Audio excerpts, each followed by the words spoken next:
Hello students, previous class में हम लोगों ने एम्पियर्स लॉ का स्टेटमेंट देखा। एम्पियर्स लॉ का statement B dot DL is mu naught time I, जो मैथमेटिकल स्टेटमेंट है ना। अगर हम एक्सप्लेन करने की बात करें तो ये कहता है कि the line integral of magnetic field along a closed loop is mu naught time the enclosed current in the loop. उस इनक्लोज्ड करंट के डायरेक्शन के बारे में भी हमने बात की। अच्छा, एक चीज और इसमें ऐड करना चाहिए हम लोगों को, हालांकि इसके एप्लीकेशन का 11th-12th में बहुत ज्यादा मतलब नहीं है, लेकिन हमेशा ये बात ऐड करनी चाहिए कि ये चीजें mu not I is equal to B dot DL integration over a close loop आप तभी लिख पाओगे जब लूप के अंदर के हर पॉइंट का इलेक्ट्रिक फील्ड सेम रहे। ठीक है, इस स्टेटमेंट में ऐड भी कर सकते हैं अगर जैसे आपके बोर्ड में पूछ दे, बोर्ड एग्जाम में, है ना, उस पॉइंट ऑफ व्यू से मैं बोल रहा हूँ। बी डॉट DL जो लाइन इंटीग्रल है मैग्नेटिक फील्ड का, वो कोई फिजिकल क्वांटिटी नहीं है। जैसे E डॉट DL होता है इलेक्ट्रिक फील्ड का इंटीग्रेशन, जब DL के साथ करते हैं ओवर ए क्लोज लूप तो वो हमेशा जीरो होगा अगर वो इलेक्ट्रिक फील्ड कंजर्वेटिव है तो, है ना। क्योंकि आगे हम नॉन कंजर्वेटिव इलेक्ट्रिक फील्ड भी पढ़ने वाले हैं इलेक्ट्रोमैग्नेटिक इंडक्शन में, है ना। इलेक्ट्रिक फील्ड भी दो टाइप के होते हैं, एक स्टैटिक चार्जेस के द्वारा होते हैं प्रोड्यूस्ड, उनको हम लोग कंजर्वेटिव इलेक्ट्रिक फील्ड कहते हैं। अगर उनका इंटीग्रेशन इलेक्ट्रिक फील्ड जो स्टैटिक चार्ज से प्रोड्यूस होते हैं उनका इंटीग्रेशन अगर आप क्लोज लूप में करेंगे तो हमेशा जीरो हो जाएगा, कि नहीं। जिस तरीके से ग्रेविटेशनल फील्ड आप ग्रेविटेशन में 11th में पढ़े होंगे, आप ग्रेविटेशनल फील्ड का भी E dot DL over a close loop solve करेंगे तो ये भी हमेशा जीरो हो जाएगा। लेकिन B डॉट DL कोई फिजिकल क्वांटिटी नहीं है ना।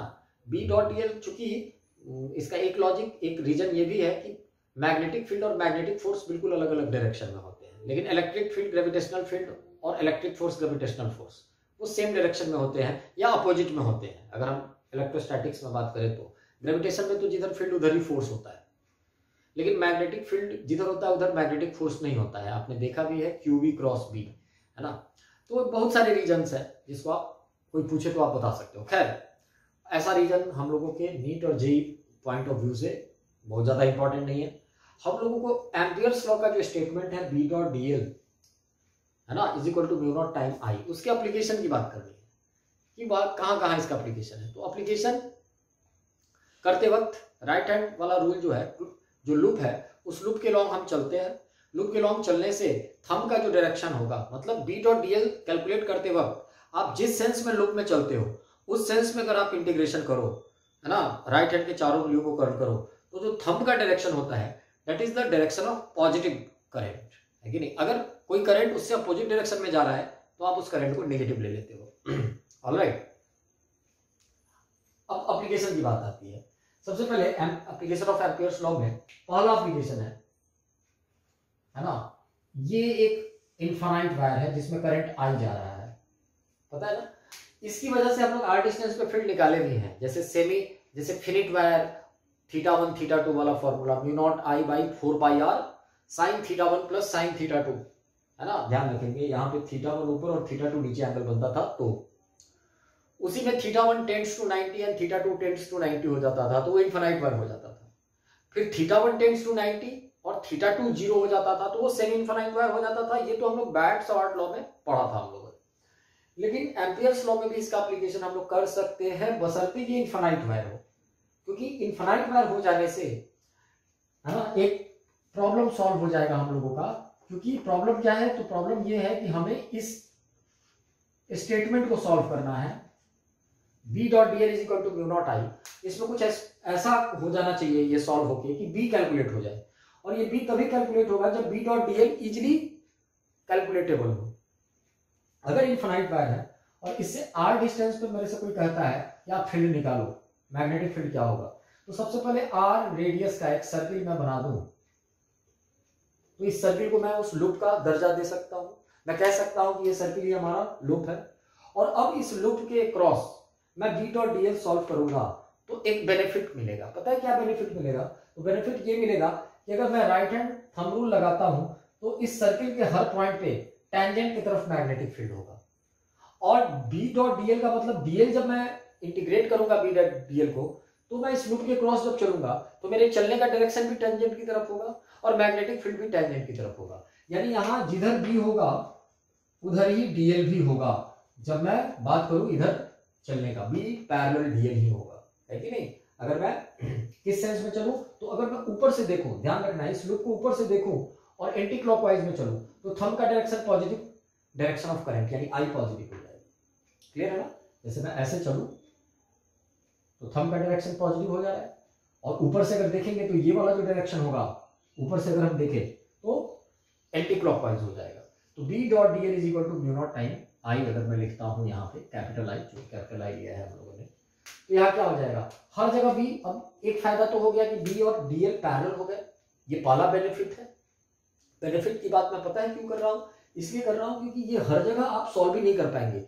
ये एज ए स्टेटमेंट बहुत अच्छी बात है, ये एकदम लॉ है, एम्पियर्स लॉ है ना। इसको केवल वेरीफाई करने की जरूरत होती है, प्रूफ करने की जरूरत नहीं होती है। ये लॉ तो है, अच्छी बात है, लेकिन ये बेनिफिट कब देगा, जहां ये सॉल्वेबल होगा। सॉल्वेबल होने के क्या क्या क्राइटेरियाज हैं, तो ये पहला क्राइटेरिया है कि बी और डीएल पैरेलल हो। दूसरा क्राइटेरिया है कि बी हर जगह सेम भी हो, तो हर जगह सेम भी होगा, मैग्नीट्यूड में हर जगह सेम होगा। क्योंकि इनफाइनाइट वायर है तो आर, ये इनफाइनाइट वायर है तो आर डिस्टेंस पे हर जगह मैग्नेटिक फील्ड क्या होगा, मैग्नीट्यूड में कांस्टेंट होगा।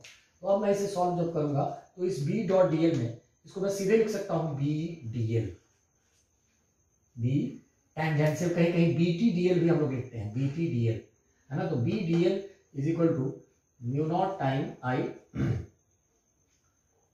ना, क्लोज लूप। अब बी बाहर आ जाएगा, डीएल का integration over a close loop क्या हो जाएगा, 2 pi R is equal to mu not time I. So B is equal to क्या आ जाएगा, mu not I by 2 pi R. देखिए ये वही रिजल्ट है इनफाइनाइट वायर वाला, है ना, इनफाइनाइट वायर वाला ही रिजल्ट है। बिल्कुल क्लियर है कि बी वेरीज एज, अगर ग्राफ की बात करें बी आर ग्राफ, तो बी आर इज, अगर आई कांस्टेंट हो, म्यू नॉट 2 पाई तो कांस्टेंट ही होगा, तो this graph is like this, है ना। B R graph is rectangular hyperbola, या हम लोग ऐसे भी लिख सकते हैं B varies as 1 by R, या B is inversely proportional to R, magnetic field is inversely proportional to R. Alright, उसी तरीके से पहला एप्लीकेशन तो ये हो गया। एक और एप्लीकेशन हम लोग देख सकते हैं, इधर मैं रब करता हूं,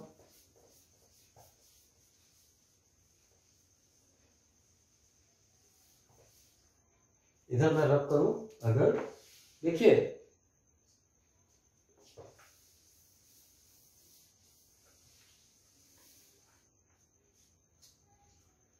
सेकेंड एप्लीकेशन की बात करो, बी, अगर ये वायर नहीं होता, कुछ ऐसा होता,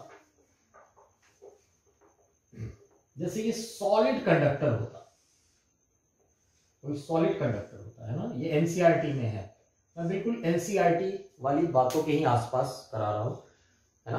हालांकि एम्पियर्स लॉ के एप्लीकेशन में बहुत अजीबोगरीब क्वेश्चंस भी आ सकते हैं, लेकिन हम लोगों को उधर नहीं जाना है ना, नीट वाले लोग और जेईई मेन वाले लोग। अब देखिए ये सॉलिड कंडक्टर है जिसमें करंट नीचे से ऊपर की तरफ मान लीजिए जा रहा होगा, आई करंट, इस पूरे में आई करंट जा रहा है ऐसे, है ना, ऐसे जा रहा होगा करंट। मतलब अगर हम क्रॉस सेक्शन की बात करें, अगर इसका रेडियस कैपिटल आर है, तो हम लोग कह सकते हैं कि पूरे पाई आर स्क्वायर एरिया जो इसका क्रॉस सेक्शन का एरिया है, उसमें करंट आई, कैपिटल आई, अगर मैं इस करंट को कहूं तो ये जा रहा है। अब कोई कहता है कि इसके अंदर चाहे इसके बाहर चाहे इसके सरफेस पे कंडक्टर पे मैग्नेटिक फील्ड क्या होगा, ये इनफाइनाइट वायर भी है। इनफाइनाइट वायर का मतलब इसके आसपास हम लोग मैग्नेटिक फील्ड कैलकुलेट कर रहे हैं, इससे बहुत दूर जाके नहीं कर रहे हैं, इससे बहुत दूर जाके करेंगे इसके सेंटर से या इसके किसी भी पॉइंट से, तो फिर ये इनफाइनाइट वायर का अप्रोक्सीमेशन हमारा गलत होने लगेगा, है कि नहीं। तो सबसे पहले इनसाइड, यानी फॉर इनसाइड पॉइंट। अब देखो ये आई करंट पूरे पाई आर स्क्वायर एरिया में जा रहा है, ध्यान रखेंगे। तो सबसे पहले फॉर इनसाइड पॉइंट हम लोग क्या लिखेंगे, for inside point, for inside point अगर हम बात करें तो क्या हो जाएगा भैया, तो अंदर की बात अगर करो स्मॉल आर डिस्टेंस पे, यानी आर जो है less than equal to radius, यानी सेंटर से इस या एक्सिस से कहूं मैं, अगर ये हमारा कंडक्टर का एक्सिस होगा, बीचों बीच पास कर रहा होगा, है ना, इसके एक्सिस से स्मॉलर डिस्टेंस पे जो कि रेडियस से छोटा है ना। जैसे सपोज ये पॉइंट है, यहाँ पे मेरे से कोई कहता है, चाहे यहाँ पे कहता है चाहे यहाँ पे कहता है, तो अगर मैं यहाँ जाऊं, है ना, आर डिस्टेंस पे, और वहां पे एक लूप ले लूं, तो सिमेट्रिसिटी फिर से लग जाएगी, क्योंकि स्मॉलर डिस्टेंस पे ये लो चाहे ये लो चाहे यहाँ लो चाहे यहाँ लो, हर जगह स्मॉल आर डिस्टेंस की अगर मैं बात करूं तो मैग्नेटिक फील्ड क्या होगा, सेम होगा। और कैसे कैलकुलेट होगा, तो एक लूप जो स्मॉल आर रेडियस का मैं अंदर की तरफ लूंगा, है ना, उसमें क्या लिखूंगा, तो मान लो यहां भी वही सिमेट्रिसिटी लग जाएगी, हर जगह मैग्नेटिक फील्ड किधर हो जाएगा, क्योंकि करंट ऊपर जा रहा है ना, राइट हैंड बी के डायरेक्शन में अगर कर्ल करेंगे राइट हैंड के चारों उंगलियों को, है ना, टेंजेंट के लॉन्ग, तो थंब का डायरेक्शन करंट का डायरेक्शन है, सही बात है, यानी यहाँ पे जो भी होगा टेंजेंशियल मैग्नेटिक फील्ड ही होगा इस लूप पे, टेंजेंट के लॉन्ग होगा, और वही हमें कैलकुलेट भी करना है, हम बी टेंजेंशियल को ही बी भी कह रहे हैं, प्रीवियस केस में भी हमने सिंपल वायर वाले में देखा था। तो यहाँ क्या आ जाएगा, तो बी डॉट डीएल, फिर से स्टेटमेंट लिखेंगे, B dot DL integration over close loop is equal to mu naught into I enclosed, चाहे आई भी लिख देते हैं, कहीं कहीं आई खाली लिखा हुआ हो तो आपको समझ जाना है कि वो आई इनक्लोज्ड ही है ना। अब b इंटू यहां क्या हो जाएगा, 2 pi small R, b into 2 pi small R is equal to mu naught into I enclosed, कैसे लिखेंगे अब देखिए आई इनक्लोज्ड को क्या मैं आई लिख सकता हूं यहाँ, क्या तो नहीं, क्योंकि आई तो पूरे कंडक्टर के क्रॉस करंट जा रहा है, यानी pi R square area cross section है जब, तो करंट आई जा रहा है, तो पाई स्मॉल आर स्क्वायर, यानी अब हमें करंट जो निकालना है वो केवल कितने एरिया का करंट निकालना है, इसमें कितना करंट जा रहा है, मान लो इसमें आई डैश जा रहा होगा तो mu naught into I dash लिखेंगे हम लोग, तो ध्यान रखना है इतने एरिया ऑफ क्रॉस सेक्शन में आई डैश करंट जा रहा है, इतने एरिया ऑफ क्रॉस सेक्शन में आई करंट जा रहा है, तो ये आई डैश कैसे निकलेगा, निकल सकता है कैसे, तो pi R square cross section में करंट जा रहा है आई, तो pi small R square cross section में कितना करंट जाएगा, तो I pi small R square by pi capital R square, तो पाई पाई कैंसिल हो जाएगा, पाई पाई क्या हो जाएगा, कैंसिल हो जाएगा, तो आई डैश जो होगा हमारा आ जाएगा, I dash will be I small R square by capital R square, so b into 2 pi r, b into 2 pi r is equal to mu naught time I dash is I small r square by capital R square।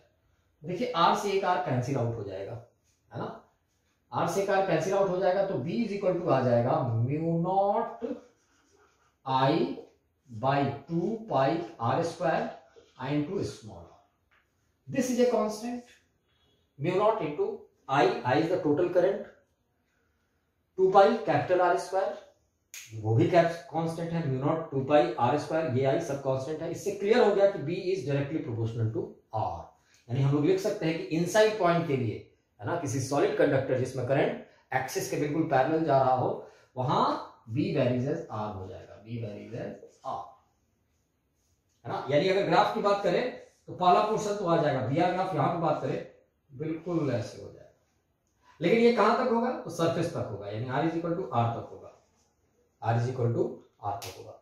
अच्छा, अगर outside की बात करो, inside का तो निकल गया, outside की बात करो तो ये बिल्कुल सिंपल वायर वाला केस हो जाएगा, जो इसके पहले केस ए में हमने देखा था, है ना, केस ए में हमने क्या देखा था, क्योंकि जैसे ही बाहर जाएंगे आउटसाइड तो आप लूप बाहर की तरफ लेंगे, बड़ा वाला लूप लेंगे, और बड़ा वाला लूप लेंगे तो आई इनक्लोज, ये पूरा आई हो जाएगा, क्योंकि लूप के अंदर इनक्लोज करंट में ये पूरा आई ही आ जाएगा। तो बाहर जाएंगे तो आउटसाइड के लिए मैं डायरेक्ट लिख ही दे रहा हूं, आउटसाइड पॉइंट की अगर बात करो, है ना, तो B इज इक्वल टू सीधे mu not I by 2 pi R आ जाएगा, लेकिन ये R क्या होना चाहिए, ये R greater than equal to R होना चाहिए, है ना, और आप R is equal to capital R यहां रखो, चाहे R is equal to capital R यहां रखो, दोनों फील्ड बराबर हो जाएगा। इसका मतलब ये होता है कि सरफेस पे जो है ना मैग्नेटिक फील्ड जो है वो कंटिन्यूटी में है, मतलब आप इनसाइड वाले फॉर्मूला से स्मॉल r बराबर कैपिटल R रखो तो, या आउटसाइड वाले फॉर्मूला से स्मॉल r बराबर कैपिटल R रखो तो, दोनों तरीकों से you will find the same answer, है ना, you will find the same answer, alright. तो ग्राफ अगर हम कंप्लीट करें तो this graph is like this, क्योंकि बाद में तो इनवर्सली प्रोपोर्शनल रेक्टेंगुलर हाइपरबोला हो जाना है, तो this is the alright graph.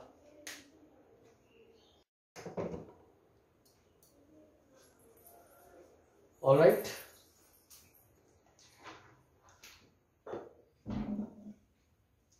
इसके बाद की अगर एप्लीकेशन की बात करें हम लोग, तो आई विल सजेस्ट कि this is not the right time कि इसके बहुत सारे एप्लीकेशंस को आप रिसर्च करो, है ना, ये अभी नहीं करने की जरूरत है क्योंकि समय कम है एग्जाम के लिए।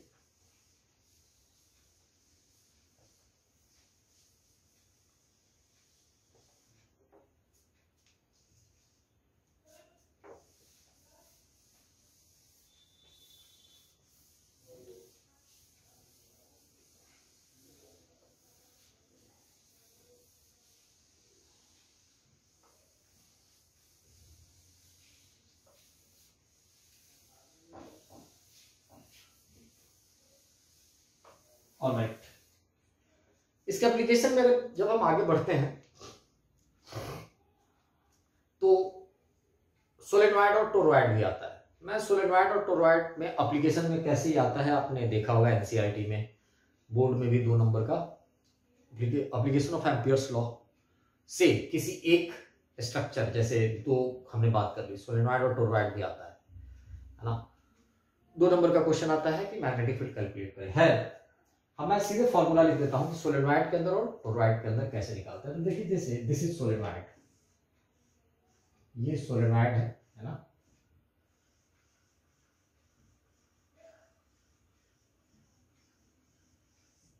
सोलेनॉइड क्या होता है कि एक हॉलो सिलेंडर लेते हैं, उसके ऊपर कुछ कागज बिछा देते हैं, इंसुलेटिंग मटेरियल बिछा देते हैं, मतलब लेयर वाइज उस पर रख देते हैं, और उसके ऊपर वायर को हम लोग रैप कर देते हैं, बहुत सारे टर्न्स, 1000 टर्न्स, मतलब बहुत टाइटली बॉन्ड होते हैं, लेकिन इंसुलेटेड होते हैं। इंसुलेटेड का मतलब एक दूसरे से टच नहीं कर रहे होते हैं, ऑलमोस्ट, मतलब इंसुलेट करने का मतलब यही होता है। यानी अगर ज्योमेट्रिकली देखें तो इसका अपना एक लेंथ होता है ना। हमारा सिलेबस जो है ना वो इनफाइनाइट सोलेनॉइड है ना, मतलब सोलेनॉइड का जो लेंथ है उसके रेडियस से बहुत ज्यादा बड़ा होता है ना, लॉन्ग सोलेनॉइड जिसको कहते हैं, आइडियल सोलेनॉइड है ना। यानी ये रेडियस होगा और ये लेंथ होगा, तो लेंथ लगभग 30-40 गुना से ज्यादा होगा रेडियस के। यहाँ पे अगर आई करंट ऐसे जाता है और ये आई करंट ऐसे आता है, इस स्ट्रक्चर को हम लोग सोलेनॉइड कहते हैं, जिसका रेडियस कुछ आर होता है, लेंथ कुछ हो सकता है 12 हो। इस पे टोटल नंबर ऑफ टर्न मान लो n है, तो इसके लिए एक टर्म डिफाइन करते हैं, n is equal to n/12। This is total number of turns per unit length. Small n क्या है? Total number of turns per unit length, ठीक है ना। इसके कारण अंदर के किसी भी पॉइंट पे, एक्चुअली बात करो तो हम लोग निकालते तो सेंटर पे हैं, लेकिन हम लोग मान लेते हैं कि सेंटर या सेंटर के आसपास, हालांकि ऐसा होता नहीं है लेकिन हम मान लेते हैं कि सेंटर या सेंटर के आसपास मैग्नेटिक फील्ड ऑलमोस्ट कांस्टेंट होता है। ऑलमोस्ट क्या होता है?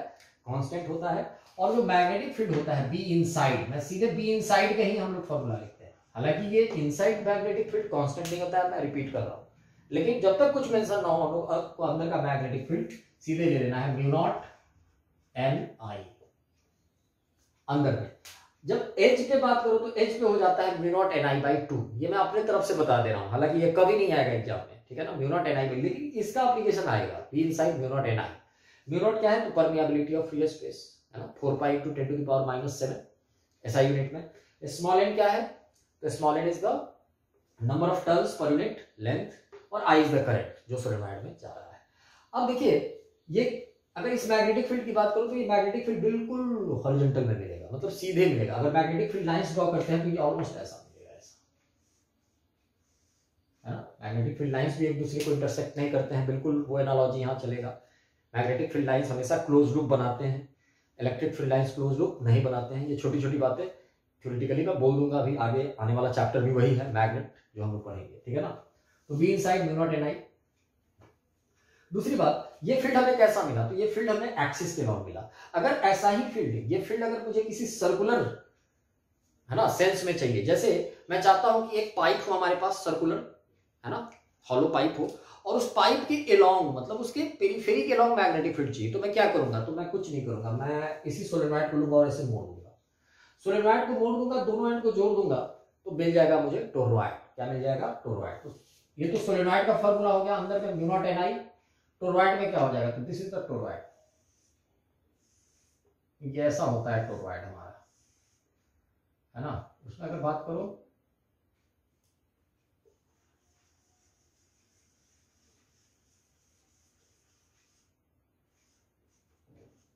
है ना, ये टोरॉइड होता है। टोरॉइड का इनर रेडियस r1 और आउटर रेडियस r2। तो r जो होगा इसका mean radius r is equal to r1 plus r2/2 होता है ना। ध्यान रखेंगे, ये सब केवल काम की बात में लिखवा दे रहा हूं, ये हालांकि इस पे भी बहुत कम चांस होता है। टोरॉइड में क्या है कि क्या हो जाएगा मैग्नेटिक फील्ड? तो बिल्कुल वही, यहां पे भी वही चलेगा। यहां लेंथ की अगर बात करो है ना, तो कितने लेंथ में ये पूरा रैपिंग हुई है? जैसे यहाँ 12 लेंथ में हुई है, तो यहाँ कितने लेंथ में रैपिंग हो गई?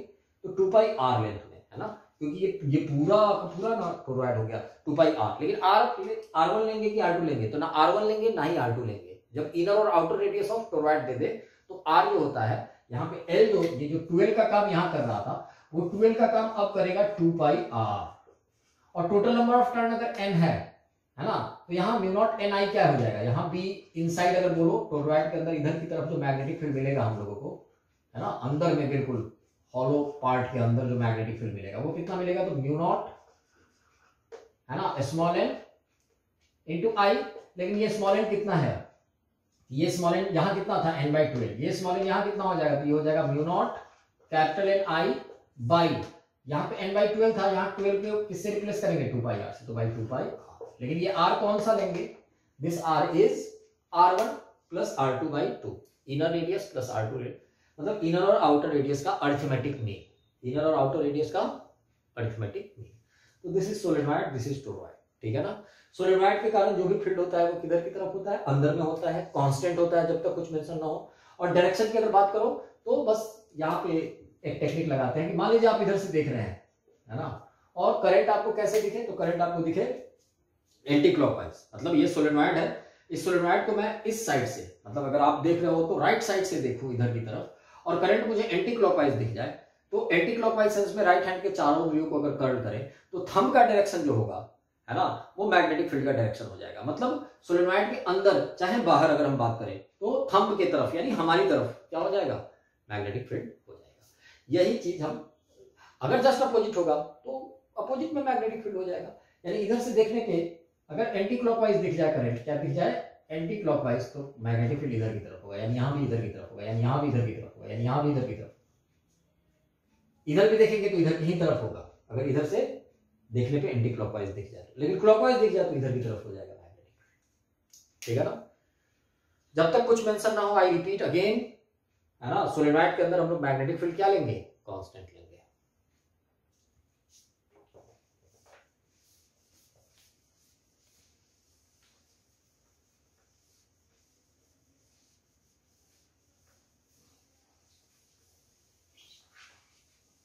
This is all about your moving charge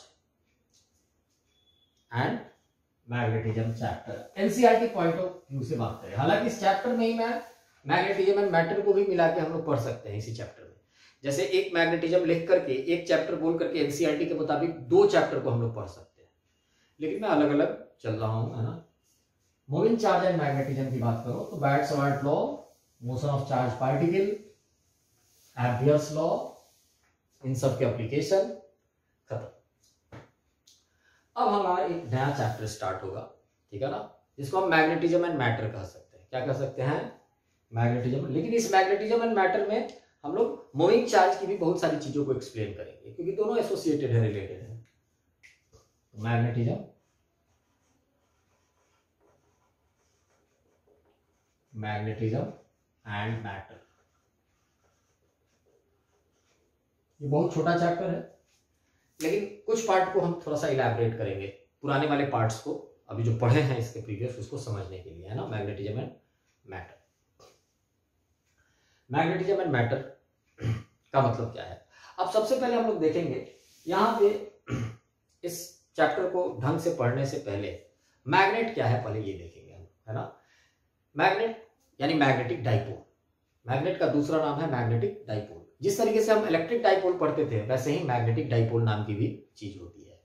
जैसे अगर हम एनालॉजी की बात करें, याद कीजिए इस फिगर को हम लोग क्या कहते हैं, इधर -q, यहां मैं हेडिंग दे देता हूं एनालॉजी। एनालॉजी हेडिंग देने का मतलब आप समझ जाना कि मैं इलेक्ट्रोस्टैटिक्स और मैग्नेटोस्टैटिक्स को रिलेट कर रहा हूं, है ना।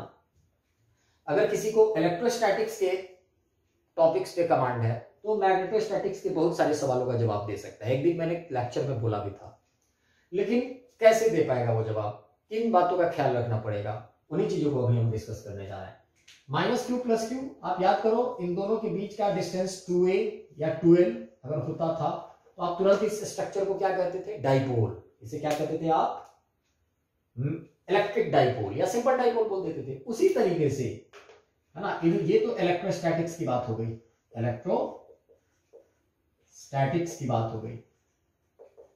अगर मैग्नेटिक्स की बात हो या मैग्नेटोस्टैटिक्स की बात हो, मैग्नेटोस्टैटिक्स या मैग्नेटिक्स कुछ भी बोलो आप, कोई दिक्कत नहीं है। तो इसका रिप्लेसमेंट किससे होगा? तो इसका, इस फिगर का रिप्लेसमेंट एक स्मॉल बार मैग्नेट से होगा, है ना। यही हमारा सिलेबस है, small bar magnet. This is south, this is north. मतलब जो काम माइनस क्यू करता था वही काम हमारा साउथ पोल करता है, जो काम प्लस क्यू करता था वही काम हमारा नॉर्थ पोल करता है। यानी इस साउथ पोल और नॉर्थ पोल को हम लोग मैग्नेटिक चार्ज कह सकते हैं। Negative magnetic charge south pole, positive magnetic charge north pole. जैसे इन दोनों पॉइंट्स के बीच की दूरी 2a है, तो यहां भी हम लोग 2a कह सकते हैं, 2a कह सकते हैं। अच्छा, जो काम माइनस क्यू करता था वही काम यहां हम माइनस स्मॉल एम और यहां हम प्लस स्मॉल एम कह सकते हैं। ये माइनस स्मॉल एम और प्लस स्मॉल एम क्या है? तो ये माइनस स्मॉल एम या प्लस स्मॉल एम जो है वो मैग्नेटिक चार्ज हम लोग अपने तरफ से नाम दे सकते हैं। हालांकि मैग्नेटिक चार्ज नाम की कोई फिजिकल क्वांटिटी नहीं होती है, इसको आगे हम लोग देखेंगे। इसको हम लोग पोल स्ट्रेंथ कहते हैं, है ना। अब देखिए यहां पे हम लोग एक टर्म डिफाइन करते थे, dipole moment, electric dipole moment electric dipole moment P, जिसको हम लोग क्या लिखते थे? Q इंटू 2a, और निगेटिव से पॉजिटिव की तरफ, निगेटिव से पॉजिटिव की तरफ। यहां पे भी हम लोग एक टर्म डिफाइन करते हैं, magnetic dipole moment capital M। Magnetic dipole moment वही जैसे करंट कैरिंग लूप का करंट इनटू एरिया होता था, है ना, वैसे ही इस शॉर्ट बार मैग्नेट का अपना एक क्या होगा? मैग्नेटिक मोमेंट होगा। तो मैग्नेटिक मोमेंट का मतलब m into 2a, m into 2a, और डायरेक्शन किधर? तो साउथ से नॉर्थ की तरफ, साउथ से नॉर्थ की तरफ। यानी अंदर में देखो तो इसका m का डायरेक्शन इधर की तरफ होगा, जिस तरीके से इलेक्ट्रिक फील्ड डाइपोल का डायरेक्शन इधर की तरफ होता था। क्लियर?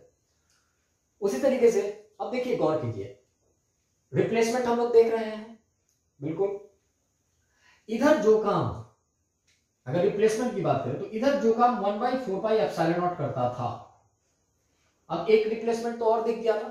जो काम इधर माइनस क्यू चार्ज वो काम इधर साउथ पोल, जो काम इधर प्लस क्यू चार्ज करता है वही काम इधर नॉर्थ पोल करता है। डिस्टेंस तो भैया ज्योमेट्री है, कोई दिक्कत नहीं। जो काम इधर P करता है, मतलब इलेक्ट्रिक डाइपोल मोमेंट करता है, वही काम इधर मैग्नेटिक डाइपोल मोमेंट M करता है। जो काम इधर 1/4 पाई एप्सिलॉन नॉट यानी K करता था, वही काम इधर म्यू नॉट बाई 4 पाई करता है, म्यू नॉट बाई 4 पाई करता है। या मैं ये कह सकता हूं कि जो काम इधर 1/एप्सिलॉन नॉट करता है वही काम इधर म्यू नॉट करता है। एक ही बात है, क्योंकि 1/4 पाई यहां भी है, ठीक है ना। अब देखिए इस डाइपोल के कारण, ये जो शॉर्ट डाइपोल है माइनस क्यू प्लस क्यू, इसके कारण अगर हम एक्सिस पे देखें, है ना, एक्स सेंटर से r डिस्टेंस पे एक्सिस पे इलेक्ट्रिक फील्ड निकालते थे हम लोग यहाँ पे इस पॉइंट P पे या इस पॉइंट A पे।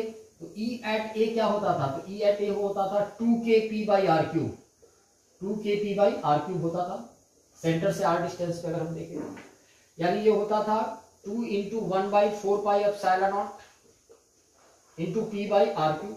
अब देखिए अगर मैग्नेट में आपको एक्सिस पे मैग्नेटिक फील्ड निकालना हो, यानी किसी शॉर्ट बार मैग्नेट की वजह से एक्सिस पे आज के बाद मैग्नेटिक फील्ड निकालना हो, तो आप अब उसको डिराइव करने के चक्कर में नहीं पड़ेंगे, सीधे रिप्लेसमेंट यूज करेंगे। कैसे? तो देखिए मान लीजिए ये कोई मैग्नेट है, this is the south and this is the north, और इसके सेंटर से r डिस्टेंस पे एक्सिस पे पॉइंट A है। तो A पे मैग्नेटिक फील्ड यानी B एट A जो होगा वो हो जाएगा 2, तो 2 रहेगा। 1/4 पाई एप्सिलॉन नॉट के बदले क्या लिख देंगे? म्यू नॉट बाई 4 पाई, यानी 2 म्यू नॉट बाई 4 पाई, और P के बदले M by r cube. Alright, alright. तो A पॉइंट पे 2 mu naught by 4 pi M by r cube, this is the magnetic field. उसी तरीके से हम लोग देखते थे कि इक्वेटोरियल पॉइंट पे यहाँ पे किधर की तरफ होता था? इक्वेटोरियल पॉइंट की बात करें तो इक्वेटोरियल पॉइंट पे इधर की तरफ anti parallel to the dipole, है ना, इलेक्ट्रिक फील्ड होता था। ये पॉइंट अगर B है तो E एट B हम लोग क्या लिखते थे? E एट B हम लोग लिखते थे kp by r cube, kp by r cube, और नेगेटिव लगाते थे। नेगेटिव इसलिए लगाते थे क्योंकि P के एंटी पैरेलल होता। तो उसी तरीके से सेंटर से इक्वेटोरियल पॉइंट पे यहाँ मैग्नेटिक फील्ड किधर होगा? तो बिल्कुल इधर होगा। कितना होगा? तो यहाँ mu naught by 4 pi K का काम करेगा, क्योंकि K 1/4 पाई एप्सिलॉन नॉट होता है, यानी it will be mu naught by 4 pi M by r cube, negative और यहाँ वेक्टर।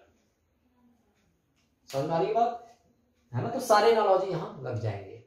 किसी जनरल पॉइंट पे भी निकाल सकते हैं, बिल्कुल उसी तरीके से है ना, क्योंकि इसके भी दो कंपोनेंट, इसके मैग्नेटिक, किसी मैग्नेट के मैग्नेटिक मोमेंट के बहुत सारे कंपोनेंट हो सकते हैं, क्योंकि किसी वेक्टर के बहुत सारे कंपोनेंट हो सकते हैं, है कि नहीं, वेक्टर ही तो है ये मैग्नेटिक मोमेंट, है ना। तो ये एनालॉजी यहां चलता रहेगा। रब करते हैं।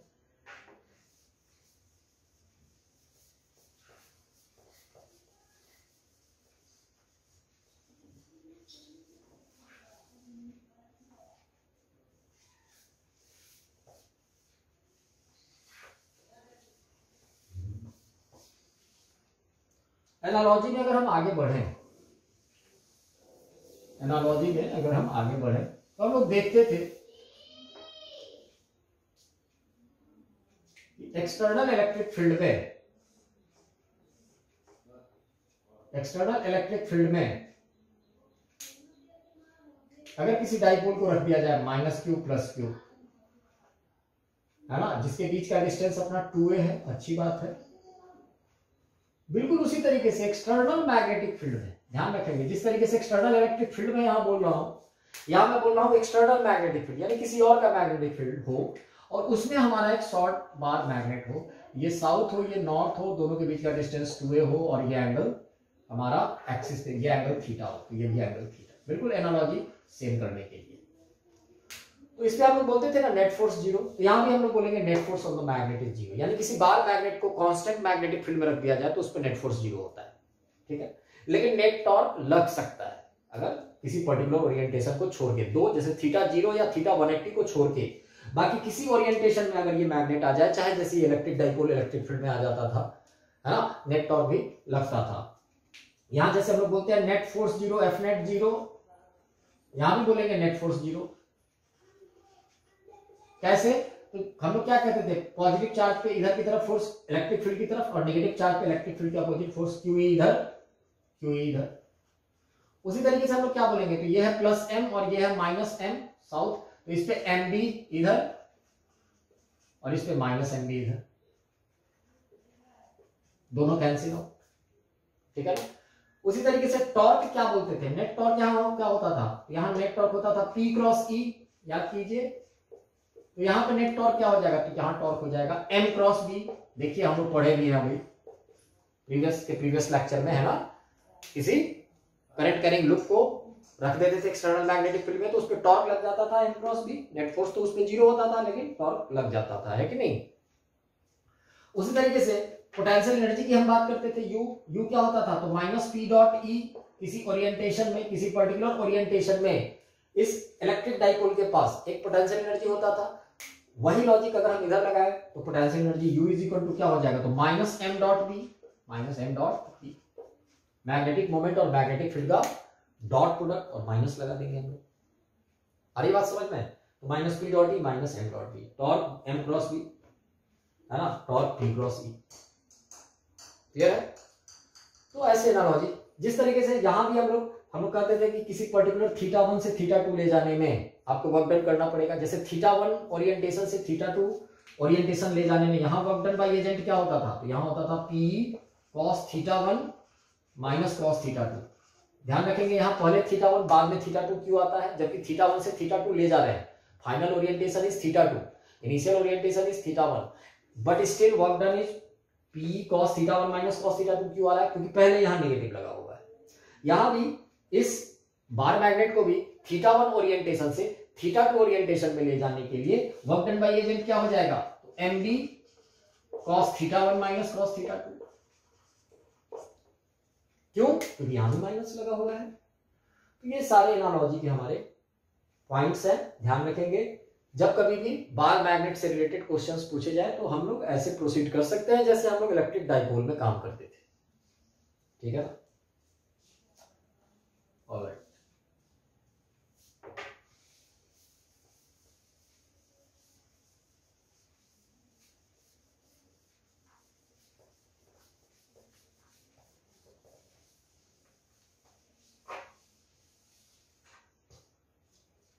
एक एनालॉजी और भी हम लोग, एक एनालॉजी और अगर हम लोग बात करें तो कर सकते हैं। जैसे हम लोग पढ़ते थे मैं ये एडिशनली बता दे रहा हूं, इस पे बुक नहीं आएगा सवाल, लेकिन जान जाइए कहीं गलती से आ गया, कहीं 0.1% चांस है कि एक्सटर्नल इलेक्ट्रिक फील्ड कांस्टेंट है, तब तो नेट फोर्स 0, नेट टॉर्क अपना निकाल लेंगे, है ना। लेकिन नॉन यूनिफॉर्म इलेक्ट्रिक फील्ड में इलेक्ट्रिक डाइपोल पे फोर्स लगता था, वो फोर्स P/dE/dr होता था, है ना। तो नॉन यूनिफॉर्म फील्ड में, नॉन यूनिफॉर्म मैग्नेटिक फील्ड की बात करो, यानी मान लो कोई मैग्नेट है ना, कोई साउथ नॉर्थ ये मैग्नेट है, इसको नॉन यूनिफॉर्म मैग्नेटिक फील्ड में आपने रख दिया है ना, इसका मैग्नेटिक मोमेंट m है और r के साथ, है ना, वेरी कर रहा है मैग्नेटिक फील्ड, तो इस पे फोर्स तो हो जाएगा, वो हो जाएगा -m/dB/dr, जैसे P/dE/dr, तो है ना नॉन यूनिफॉर्म मैग्नेटिक फील्ड में -m/dB/dr। ये माइनस के चक्कर में मत पड़ो आप बस देखना कि फोर्स कैसे, जब कभी भी नॉन यूनिफॉर्म मैग्नेटिक फील्ड हो, नॉन यूनिफॉर्म मैग्नेटिक फील्ड हो, तो I will suggest you one thing, और किसी मैग्नेट पे नेट फोर्स पूछ दे तो सबसे पहले तो मैग्नेटिक फील्ड का वेरिएशन देखो, मैग्नेटिक फील्ड कैसे वेरी कर रहा है, फिर आप जाकर के चेक करो कि मैग्नेटिक फील्ड के वेरिएशन के दौरान, है ना, नॉर्थ पे किधर फोर्स लगना चाहिए, साउथ पे किधर फोर्स लगना चाहिए, दोनों फोर्स को पूरे सिस्टम के लिए ऐड कर दो, यही आंसर हो जाएगा। जैसे कि एग्जांपल से मैं बता रहा हूं, जो मेरा सजेशन है, कभी भी खासकर जेईई मेन वाले लोग देख सकते हैं, मान लीजिए कोई मैग्नेट ऐसे रखा हुआ है, ओरिजिन पे रखा हुआ है कोई मैग्नेट, है ना, ओरिजिन पे रखा हुआ है मैग्नेट, यहां इसका साउथ पोल है, यहां इसका नॉर्थ पोल है, एक्स एक्सिस के लॉन्ग रखा हुआ है, ठीक है ना, और इसके बीच का जो कुछ डिस्टेंस है, कुछ है ना, आर है, इसका m मैग्नेटिक चार्ज का एनालॉग दिया हुआ है, और magnetic field B along x axis दिया हुआ है, B बराबर α x+2, कुछ ऐसा दिया हुआ है। तो अब देखिए ये B क्या कांस्टेंट है, तो नहीं है, क्योंकि x आ गया, वेरी कर रहा है। एक एग्जांपल से मैं बता रहा हूं, तो नेट फोर्स इस पे क्या लग रहा होगा, तो देखिए साउथ पे नेट फोर्स किधर लगेगा, है ना, साउथ पे कितना लगेगा, तो साउथ कहां पे है, तो ओरिजिन पे है, ओरिजिन पे x क्या है, तो 0, तो B एट ओरिजिन क्या हो जाएगा, 0,0 क्या हो जाएगा, तो x 0 करोगे तो 2, और B एट R क्या हो जाएगा, क्योंकि नॉर्थ कहां पे है, R पे है, तो B एट R क्या हो जाएगा, B एट R हो जाएगा अल्फा x के बदले α/r+2, ठीक है ना। तो नेट फोर्स क्या हो जाएगा, तो ये तो +m चार्ज है, तो ये m भी इधर की तरफ, और इस पे -m चार्ज है, तो -m भी इधर की तरफ, लेकिन यहां वाला B क्या लेंगे, B1 लेंगे, यहां वाला B क्या लेंगे, B2 लेंगे। B1 क्या है, तो ये है ओरिजिन वाला B B1 है, और R वाला B क्या है, B2 है। अब नेट फोर्स क्या हो जाएगा, तो नेट फोर्स हो जाएगा m/b2 - b1, क्योंकि इस पे -m/b1 और इस पे +m/b2, तो नेट फोर्स क्या हो जाएगा, m/b2 - b1, इसमें से α/r+2 - 2 यानी α/r, so answer will be m∝r, answer m∝r। तो ऐसे प्रोसीड करेंगे, ध्यान रखेंगे ऐसा क्वेश्चन बिल्कुल आ सकता है ना, मेरा बस चले तो मैं पूछ दूंगा, क्योंकि कुछ नहीं है। अच्छा, यहां पे इसके चक्कर में पड़ने की कोई जरूरत नहीं पड़ी, है ना, ध्यान रखेंगे। यानी जब कभी भी नॉन यूनिफॉर्म मैग्नेटिक फील्ड हो, तो माय सजेशन इज दैट आप बिल्कुल देखो मैग्नेट कहां रखा हुआ है, और मैग्नेट क्योंकि फोर्स लगेगा कहां कहां, तो फोर्स तो 2 ही पॉइंट पे लगेगा, एक साउथ पोल पे लगेगा, एक नॉर्थ पोल पे लगेगा, तो फिर आप साउथ का फील्ड देख लो कितना है, फिर आप नॉर्थ का फील्ड देख लो कितना है ना, दोनों बी जो B1 B2 जैसे सपोज आ गया, तो m/b2 - b1 हो गया, m/b2 नॉर्थ पे लग गया फील्ड की तरफ, और m/b1 साउथ पे लग गया फील्ड के अपोजिट, एनालॉजी। ऑलराइट, इस फॉर्मूले का ये जो मैंने लिखा है m/dB/dr, है ना, हम लोग एप्लीकेशन देख सकते हैं। जैसे मान लीजिए कभी कभी दो मैग्नेट्स के बीच में फोर्स पूछता है, या दो इलेक्ट्रिक डाइपोल के बीच में फोर्स पूछ देता है ना, तो जैसे मान लीजिए ये एक मैग्नेट है, m1 इसका मैग्नेटिक मोमेंट है, और ये दूसरा मैग्नेट है, m2 इसका मैग्नेटिक मोमेंट है, यहां से ये r डिस्टेंस पे रखा हुआ है ना, सेंटर इस पे, तो आपसे पूछा गया है कि इस पे कितना m2 पे कितना फोर्स लग रहा होगा। तो देखिए गौर कीजिएगा, इस m1 के कारण मैग्नेटिक फील्ड अगर एक्सिस के लॉन्ग, चूंकि एक दूसरा मैग्नेट रखा हुआ है, तो m1 की वजह से, है ना, हर जगह पे मैग्नेटिक फील्ड कांस्टेंट नहीं है। यानी अगर मैं बात करूं m2, कोई कहेगा कि m2 कैसे फील्ड में रखा हुआ है, तो m2 एक वेरिएबल फील्ड में रखा हुआ है। क्यों? क्योंकि m1 के कारण यहाँ पे फील्ड अलग होगा, यहाँ पे फील्ड अलग होगा, यहाँ पे फील्ड अलग होगा। इसके m2 जो मैग्नेट है उसके अंदर के बहुत अलग अलग पॉइंट्स पे अलग अलग फील्ड होगा। यानी मैं कह सकता हूं कि ये वेरिएबल फील्ड में रखा हुआ है। वेरिएबल फील्ड में रखा हुआ है तो फोर्स कैसे निकालेंगे, तो m/dB/dr। अब इसका b यहाँ क्या एक्सिस पे, इसका b क्या हो जाएगा, तो m इसका कितना है, तो m2। dv by d are कैसे निकालेंगे, तो सबसे पहले b क्या है इसका, तो b किसका देखेंगे, फोर्स m2 पे देख रहे हैं, तो b m1 का देखेंगे। m1 का भी एक्सिस पे क्या होता है, तो ये होता है, क्या होता है, 2 mu naught by 4 pi m1 by r cube, है ना, 2kp बाई आर क्यूब का एनालॉग। तो dv बाई डी आर क्या हो जाएगा, तो dv बाई डी आर हो जाएगा, डिफरेंशिएट करेंगे अगर, तो 2 mu naught m1 by 4 pi constant है, और 1 बाई आर क्यूब का डिफरेंशिएशन क्या हो जाएगा, 1 बाई आर क्यूब यानी r टू द पावर -3 का differentiation -3 r to the power -3 - 1 यानी by r to the power 4 यानी -3 by r to the power 4। So 2 3 जा 6 -6 m1 mu naught by 4 pi by r to the power 4 m2 dv by dr। तो force हो जाएगा F is equal to m2 dv by dr। मैं magnitude की बात कर रहा हूं, माइनस नहीं लगा रहा हूं इसीलिए, है ना, मैग्नीट्यूड की केवल बात कर रहा हूं। तो ये फोर्स क्या आ जाएगा, m2 and what is dv by dr, dv by dr is -6 m1 mu naught by 4 पाई और नीचे r की पावर 4, यानी मैं फाइनली लिख सकता हूं -6 m1 m2 mu naught by 4 pi r to the power 4। इससे एक चीज क्लियर हुआ कि दो डाइपोल, मैग्नेटिक डाइपोल, है ना, बिल्कुल एक्सिस टू एक्सिस पोजीशन पे रखे हुए हों, तो उनमें से एक दूसरे पे जो फोर्स होता है वो 1 by r to the power 4 के डायरेक्टली प्रोपोर्शनल होता है। ये सवाल आ सकता है, the force is directly proportional to r to the power -4, r to the power -3, r to the power -2, r to the power -5/2। तो आंसर क्या हो जाएगा, r to the power -4, because 1 by r to the power 4 है कि नहीं, ध्यान रखेंगे। ये आर टू द पावर 4 वाला रिजल्ट बहुत फेमस है। अच्छा, यही चीज जैसे दो इलेक्ट्रिक डाइपोल रखे होते तब भी आंसर क्या होता, आर टू द, वहां कुछ नहीं होता, रिप्लेसमेंट हो जाता ना। जैसे यहाँ 6 है तो वहां भी 6 आता, यहाँ m1 है तो वहां p1 आता, m2 है तो p2 आता, म्यू नॉट बाई 4 पाई है तो k आ जाता, यानी वहां पे फोर्स का फॉर्मूला क्या हो जाता, 6 -6 p1 p2 k by r की पावर 4 आ जाता ना, है कि नहीं। तो ऐसे भी हम लोग कर सकते थे।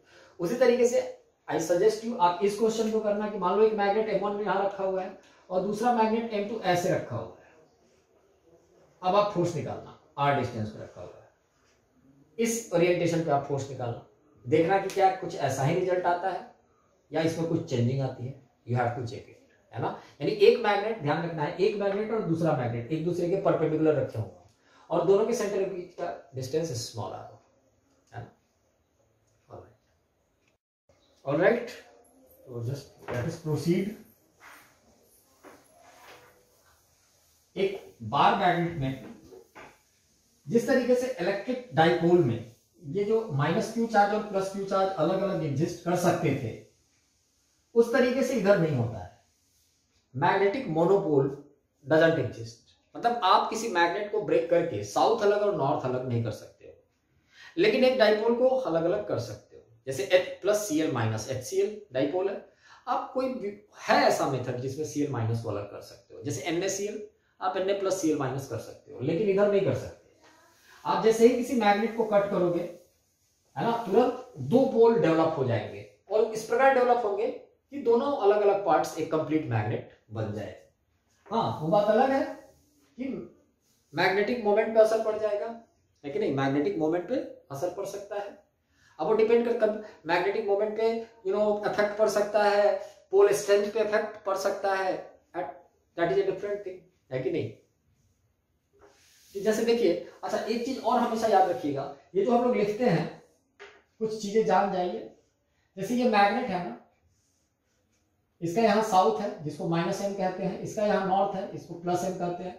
तो ध्यान ये रखना है कि एग्जैक्ट साउथ पोल और जो नॉर्थ पोल होता है ना, वो एंड पे नहीं होता है, यानी यहाँ पे और यहाँ पे नहीं होता है। इसीलिए कहा जाता है कि मैग्नेटिक लेंथ जो है वो ज्योमेट्रिकल लेंथ से थोड़ा कम होता है। HC वर्मा या किसी और की बुक में पढ़ेंगे तो इट इज, अगर ये this total length is L, that is the geometrical length, then the magnetic length is around 0.84 L। हालांकि बस ध्यान रखने की जरूरत है, जब तक कुछ मेंशन ना हो ज्योमेट्रिकल लेंथ को ही लेंथ लेंगे जब न्यूमेरिकल करने की नौबत आएगी। जब क्वेश्चंस करने होंगे तो कुछ मेंशन नहीं होगा तो हम सीधे L ले लेंगे। जैसे मैं यहाँ मैग्नेटिक मोमेंट क्या लिखूंगा, तो मैग्नेटिक मोमेंट मैं यहाँ लिखूंगा m × 2L। जैसे मान लो ये लेंथ 2L है सपोज, तो मैं लिखूंगा m × 2L, इधर की तरफ तो साउथ से नॉर्थ की तरफ। अच्छा ध्यान ये रखेंगे कि ये 2L कैसा, ये 2L एक वेक्टर है, लेंथ नहीं बोलना चाहिए, इसे हमें बोलना चाहिए लेंथ वेक्टर। और जब ये वेक्टर है तो इसका एक स्पेशल डायरेक्शन होगा, और स्पेशल डायरेक्शन का मतलब किस डायरेक्शन में होगा, तो साउथ से नॉर्थ को मिलाने वाला जो डायरेक्शन होगा उधर की तरफ होगा, साउथ से नॉर्थ को मिलाने वाला जो डायरेक्शन होगा। इसीलिए, और ये बात बहुत इंपॉर्टेंट बात है, कैसे, तो मान लो इस मैग्नेट को, ये जो छोटा सा मैग्नेट है, इसको मैं टिल्ट कर देता हूं, ये जो पार्ट है अभी तो स्ट्रेट पार्ट है, इसको मैं कर्व बना देता हूं, और इस प्रकार का कर्व बना देता हूं कि ये सेमी सर्किल जैसा हो जाए। तो सेमी सर्किल जैसा हो जाए का मतलब, now the situation will be like this. इसको अगर मैं ऐसा बना दूं तो देखिए गौर कीजिएगा, साउथ तो मेरा यहां रहेगा, मेरा नॉर्थ यहां चला जाएगा, लेकिन ये टोटल लेंथ एल हो जाएगा। अब मेरे से कोई कहेगा कि इसका magnetic moment M dash vector क्या हो जाएगा। मैग्नेटिक मोमेंट जरा चेक करो कि चेंज होगा कि नहीं होगा, तो जवाब है बिल्कुल होगा। पता है क्यों होगा, क्योंकि साउथ से नॉर्थ को मिलाने वाला direction of this direction is south से नॉर्थ को मिलाने वाला डायरेक्शन। हमें अब ये लेंथ लेना पड़ेगा, है ना। ये लेंथ हमारा एल है, तो देखिए ये लेंथ जब एल है तो हमारा रेडियस क्या हो जाएगा, तो ये सेमी सर्किल बना।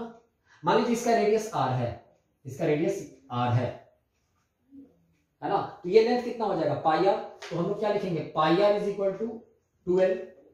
तो आर क्या हो जाएगा, तो आर हो जाएगा 12 बाई पाई, क्योंकि ये टोटल लेंथ 12 था ना, यही ना 12 अब ऐसे हो गया, ऐसे मैंने इसको रीस्ट्रक्चर कर दिया। तो ये आर, तो ये लेंथ कितना, पाई आर, क्योंकि कंप्लीट होता तो 2 पाई आर, तो आधा है तो पाई आर, तो pi R is equal to 12 करेंगे तो आर आ जाएगा 12 बाई पाई, आर आ जाएगा 12 by pi.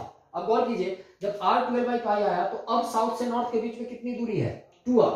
So the distance, suppose this distance is d, तो अब मैं m डैश क्या लिखूंगा, m इंटू डी।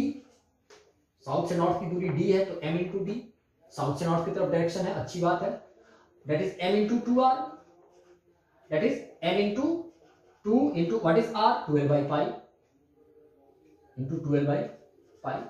अब इस m इंटू 12 को क्या लिख सकता हूं, m इंटू 12 को अलग लिख के इंटू 2 बाई पाई लिख सकता हूं क्या, तो बिल्कुल लिख सकता हूं। m इंटू 12 क्या है, पुराना मैग्नेटिक मोमेंट, यानी ये जो m डैश होगा, the new magnetic moment is the old magnetic moment into 2 by pi, यानी नया मैग्नेटिक मोमेंट जो होगा 2 by pi time old magnetic moment हो जाएगा। और 2 बाई पाई जो है वो 1 से कम है, because pi is 3.14, so 2 by 3.14 है कि नहीं, ये 1 से कम है, तो यानी मैग्नेटिक मोमेंट कम हो गया।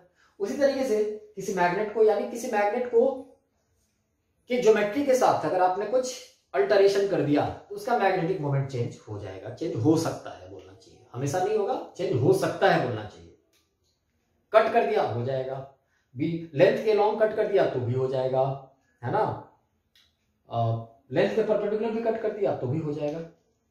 जैसे देखिए, जैसे यहां पे आपने कट नहीं किया, यहां पे आपने टिल्ट किया है ना, मोड़ दिया है।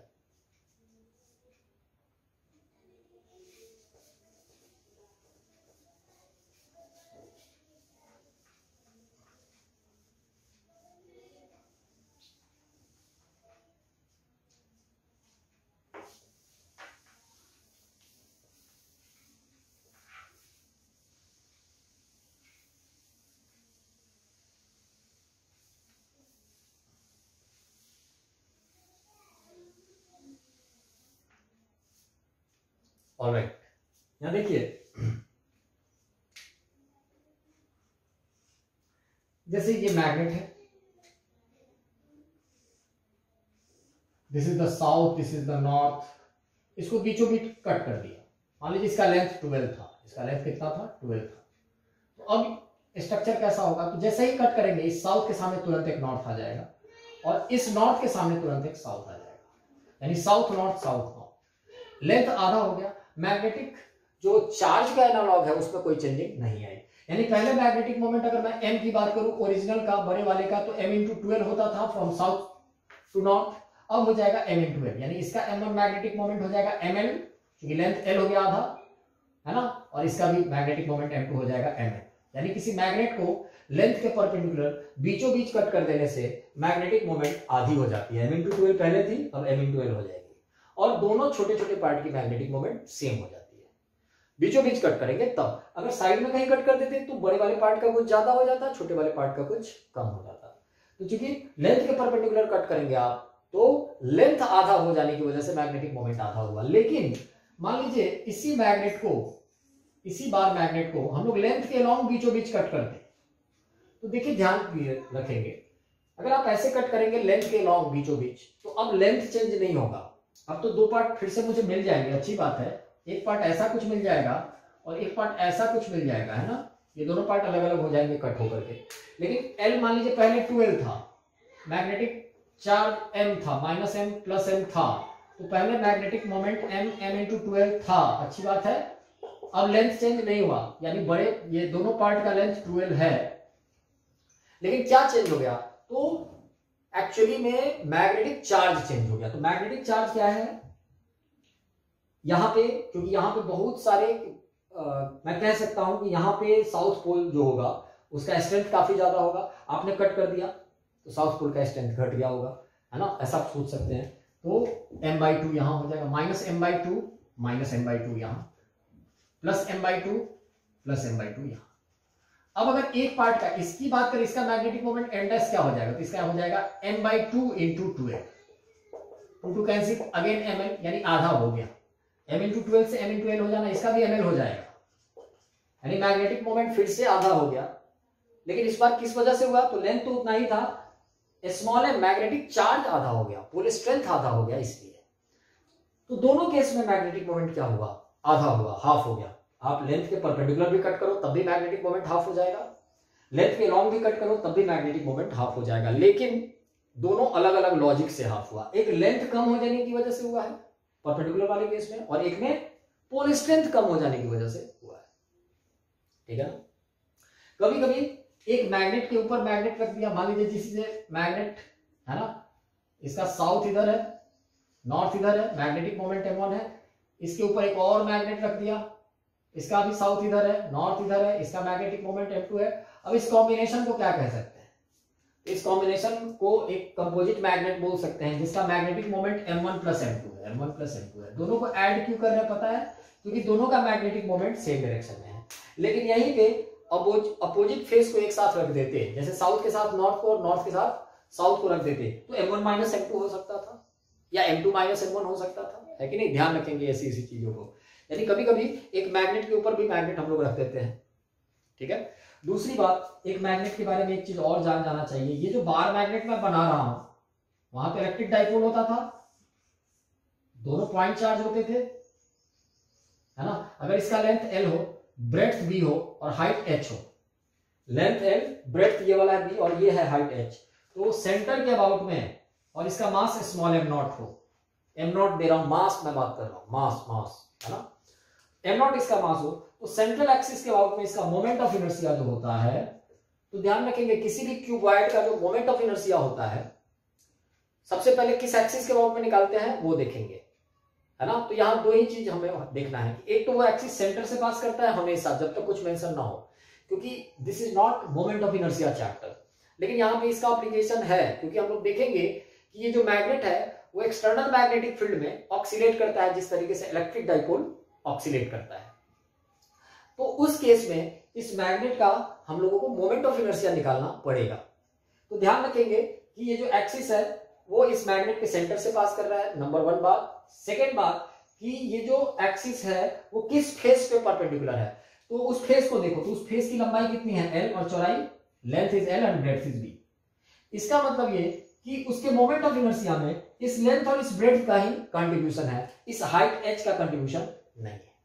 मोमेंट ऑफ इनर्शिया यहां हो जाता है I = m0 l² + b² / 12। ध्यान रखेंगे m0 l² + b² / 12। There is no role of h, height का, यानी किसी क्यूबॉइड का moment of inertia central axis के अबाउट में जब आप निकालेंगे, तो उस एक्सिस के अलोंग वाला जो डायमेंशन है उसका कोई रोल नहीं होता है, क्योंकि ये जो h है, h कहीं अलोंग का डायमेंशन क्या है, एक्सिस है, एक्सिस कहीं अलोंग का डायमेंशन h है ना। एक और फिगर से जैसे मैं क्लियर कर दूं, जैसे मान लो आज के बाद ऐसा फिगर आप देखेंगे, मान लीजिए दिस इज द फिगर,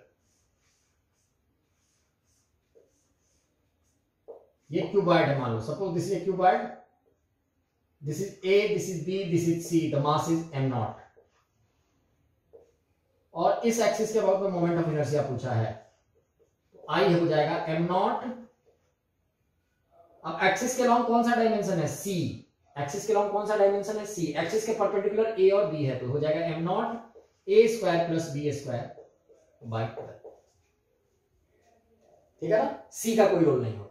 लेकिन वही एक्सिस ऐसा हो जाता, तो अगर एक्सिस ऐसा हो जाता तो एक्सिस के लॉन्ग कौन सा डायमेंशन है, बी। बी का कोई रोल नहीं होता, अब हो जाता M naught A square plus C square by 12।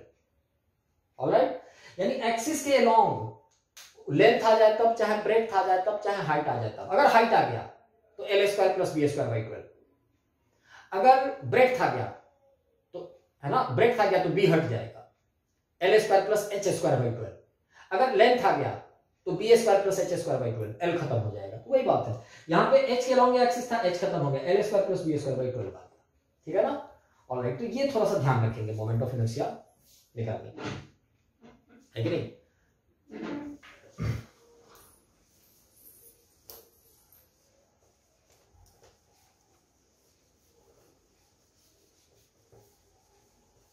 अब हम जरा डाइपोल ऑक्सीलेशन की बात करते हैं।